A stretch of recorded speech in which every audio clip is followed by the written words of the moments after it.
नमस्कार, मैं हूं सुकन्या सिंह जादौन और आप देख रहे हैं देश और दुनिया से जुड़ी 10 बड़ी खबरें। सबसे पहली खबर पर नजर डालते हैं जो है एसआईआर से जुड़ी। दरअसल एसआईआर पर मुहर लग चुकी है, सुप्रीम कोर्ट का फैसला आ चुका है। आपने देखा होगा कि विपक्ष लगातार जो है निशाना साध रहा था एसआईआर को लेकर और बहुत सारे सवाल खड़े कर रहा था। अब सुप्रीम कोर्ट ने इस पर फैसला बता दिया और सुप्रीम कोर्ट का आपको बयान सुना देती हूँ। सुप्रीम कोर्ट ने कहा है कि एसआईआर की जो प्रक्रिया है वो सिर्फ इसलिए गैरकानूनी नहीं मानी जा सकती क्योंकि ये सामान्य वोटर लिस्ट रिवीजन से अलग है। इसी के साथ सुप्रीम कोर्ट ने एसआईआर को संवैधानिक और कानूनी प्रक्रिया बताया है और ये भी अदालत ने स्पष्ट कहा है कि निर्वाचन आयोग की प्रक्रिया कानून के दायरे में है। तो अब तो सवाल खड़ा करने का कोई मौका ही नहीं छोड़ा है सरकार ने, क्योंकि सुप्रीम कोर्ट का जो फैसला है एसआईआर पर आ चुका है। काफ़ी सारे डाउट्स मेरे हिसाब से विपक्ष के क्लियर हो गए होंगे। अगली खबर की तरफ बढ़ते हैं। केरल के पूर्व मुख्यमंत्री पिनराई विजयन के घर पर छापा पड़ा है। ये आज की सबसे बड़ी एक और बड़ी खबर है। दरअसल केरल विधानसभा चुनाव के बाद लेफ्ट के लिए नया राजनीतिक संकट खड़ा होता नजर आ ही रहा था। इस बीच अब ईडी ने क्या किया, बुधवार को पिनराई विजयन के घर पर छापा मारा। ना सिर्फ घर पर बल्कि उनका जो पैतृक घर है, काफ़ी सारी प्रॉपर्टीज जो अलग अलग थी, वहाँ पर ईडी पहुंची है। और आपको मैं बता दूं कि केरल के छोटे से छोटे जगह पर ईडी की जो गाड़ियाँ थी वो लगातार इधर उधर होती रही और काफ़ी लंबी प्रोसीजर चली। हालांकि ज़्यादा लंबा नहीं चल पाया क्योंकि उसके बाद कुछ खबरें आई जिसमें ईडी अधिकारियों के ऊपर हमला, उनकी गाड़ी पर जो तोड़फोड़ थी, इस तरीके की बात सामने आई। आपको एक और चीज़ बता दूं कि ये जो पूरा मामला था इसने जब तूल पकड़ा, जब कार्यकर्ताओं ने ईडी को अंदर ही नहीं जाने दिया और वहाँ पर इतना हल्ला गुल्ला हो गया, इतना ज़्यादा तोड़फोड़ मचा दी गई कि शायद अधिकारियों को वहाँ से लौटना पड़ा। अगली खबर की तरफ बढ़ते हैं। कर्नाटक के सीएम सिद्धरमैया कल इस्तीफा देंगे, ये सूत्रों के हवाले से खबर है। आपको बता दें कर्नाटक में जो है बहुत ज़्यादा सीएम फेस को लेकर के पहले जब चुनाव हुए उसके बाद भी काफ़ी ज़्यादा कन्फ्यूज़न था।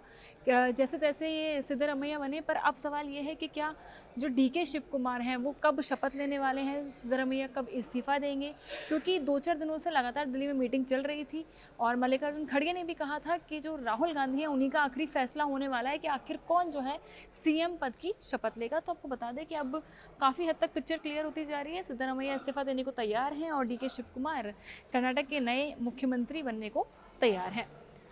अगली खबर है यूपी में बकरीद पर हाई अलर्ट। यूपी में बकरीद को लेकर सेलिब्रेशन तो बहुत बड़ा होने वाला है, लेकिन उससे पहले शायद सीएम योगी थोड़े सतर्क नज़र आ रहे हैं, क्योंकि हर एक गली कूचे पर, हर कोने में, हर चौराहे पर उन्होंने पुलिस को हाई अलर्ट पर डाल दिया। बता दें ये भी इंस्ट्रक्शंस आए हैं कि बकरी ईद पर ना तो बीच सड़क पर कुर्बानी होगी और ना ही आप बीच सड़क पर नमाज अदा कर सकते हैं।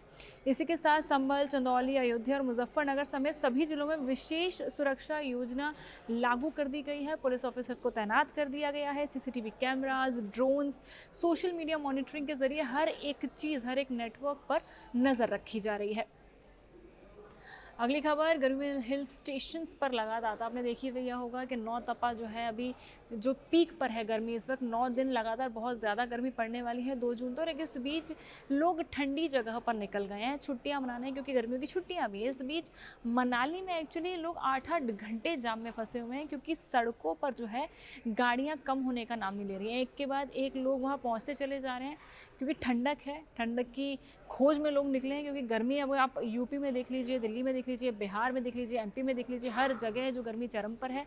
48 degree Celsius is the new summer range you can say. तो अब जो है जो लोग उमस से परेशान हो चुके हैं वो आगे नहीं। पर हाँ, एक और सलाह मैं देना चाहूँगी, जो भी लोग अगर मनाली जाने के लिए तैयार बैठे हैं, फिर उत्तराखंड या फिर हिली एरियाज़ में जा रहे हैं, वो थोड़ा रुकिए, क्योंकि भीड़ बहुत ज़्यादा बढ़ गई है उन एरियाज़ में। थोड़ा रुक कर जाएंगे तो शायद बेहतर पाएंगे, क्योंकि अभी इस वक्त तो आप देख ही सकते हैं बहुत ज़्यादा भीड़, बहुत ज़्यादा लंबा ट्रैफिक जाम का सामना आपको करना पड़ सकता है। अगली खबर है, प्लेन क्रैश वाली साइट पर नया हॉस्टल बनाने की तैयारी। आपने देखा ही होगा अहमदाबाद में जो प्लेन क्रैश हुआ था वो एक भयानक घटना थी। अभी उसको 1 साल भी होने वाला है जून में। उससे पहले एक खबर आई है कि जहाँ पर वो प्लेन क्रैश हुआ था वहाँ पर अब नया हॉस्टल बनाने की तैयारी है।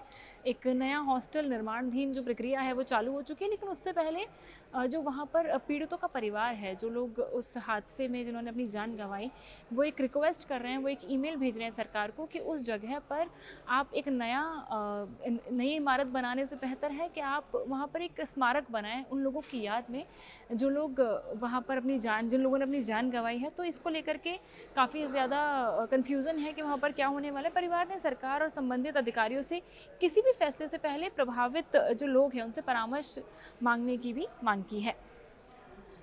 अगली खबर स्पोर्ट्स से जुड़ी है।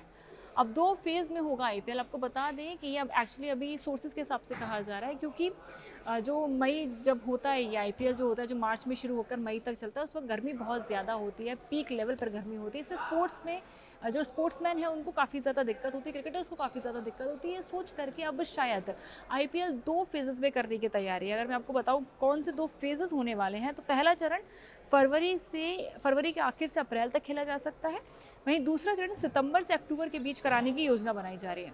एक और चीज़ है कि मैचेस का जो नंबर है वो भी बढ़ाया जा सकता है। जो टूर्नामेंट जो है वो और लंबा खींचेगा, क्योंकि स्टार्टिंग के 3 महीने, बाकी के 2 महीने, तो 4-5 महीने का जो लंबा फेज़ होता है वो बहुत ज़्यादा मुश्किल हो जाता है। क्योंकि अगर मई तक चलता है, आप देख ही रहे हैं बहुत ही पीक पर है गर्मी इस वक्त, और इस पीक गर्मी में खेलना बहुत मुश्किल हो जाता है स्पोर्ट्समैन के लिए।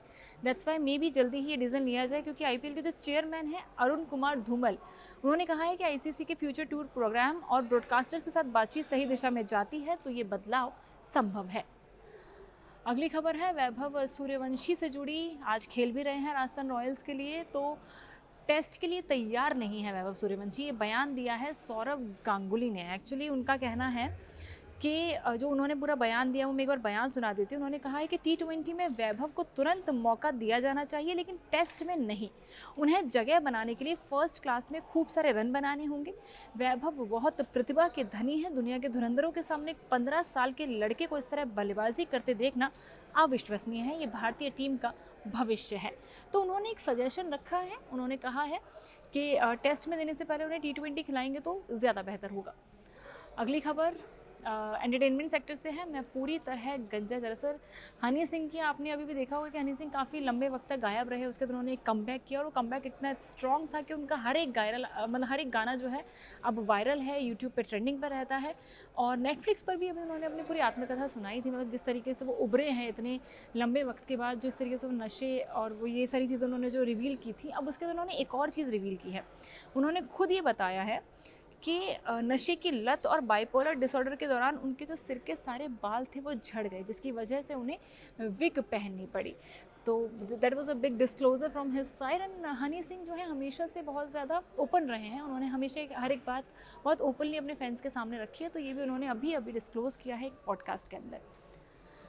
अगली खबर है बॉक्स ऑफिस लास्ट न्यूज़ धुरंधर से जुड़ी है। बॉक्स ऑफिस के बाद अब टीवी पर आ रही है धुरंधर। जी हाँ, धुरंधर का लोग काफ़ी बेसब्री से इंतज़ार कर रहे थे मूवी का। तो अब पहले तो वो बॉक्स ऑफिस पर रिलीज़ हुई, फिर OTT पर आई, और अब वो टीवी पर आने वाली है। और ये एक चैनल पर नहीं बल्कि तीन चैनल्स पर ब्रॉडकास्ट होने वाली। तीनों चैनल के नाम आपको बता देती हूँ। 7 बजे ब्रॉडकास्ट होगा 30 मई को।